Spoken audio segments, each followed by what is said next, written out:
New TV Telugu. A R Rahman, Saira Banu దంపతులు తమ 29 ఏళ్ల వివాహ బంధానికి స్వస్తి పలుకుతూ ఇటీవల విడాకులు తీసుకుంటున్నట్లు ప్రకటించిన విషయం తెలిసిందే. అయితే ఈ విడాకుల ప్రకటన వచ్చిన కాసేపటికే తన భర్త నుంచి విడిపోతున్నట్లు బ్యాసిస్ట్ మోహిని డే వెల్లడించారు. ఈమె రెహమాన్ మ్యూజిక్ గ్రూప్ లో కీలక వ్యక్తి. గత కొన్నేళ్లుగా ఆమె రెహమాన్ గ్రూప్ లో కొనసాగుతున్నారు. దీంతో ఇద్దరి మధ్య ఏదో ఉందంటూ వార్తలు హల్చల్ అవుతున్నాయి. ఈ విషయం మీద మోహిని, ఏఆర్ అమీన్ ఏం స్పందించడం జరిగిందో చూద్దాం. తాజాగా వాటిపై మోహిని తన ఇన్స్టాగ్రామ్ స్టోరీలో స్పందించారు. రెహమాన్తో బంధం వార్తలను పరోక్షంగా ప్రస్తావించారు. ఈ నేపథ్యంలో తనతో ఇంటర్వ్యూల కోసం వచ్చిన పలు అభ్యర్థనలను తాను పూర్తిగా తిరస్కరించినట్లు ఆమె పేర్కొన్నారు.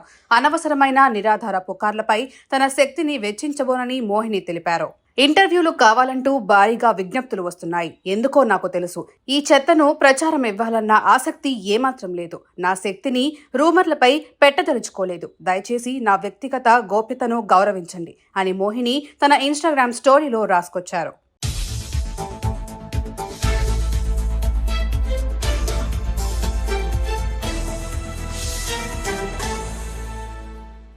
ఇక ఇంతకు ముందు రెహమాన్ కుమారుడు అమీన్ కూడా బాసిస్ట్ మోహిని డేతో తన తల్లిదండ్రులు విడిపోవడాన్ని కలిపే నిరాధార పుకార్లను తీవ్రంగా ఖండించారు.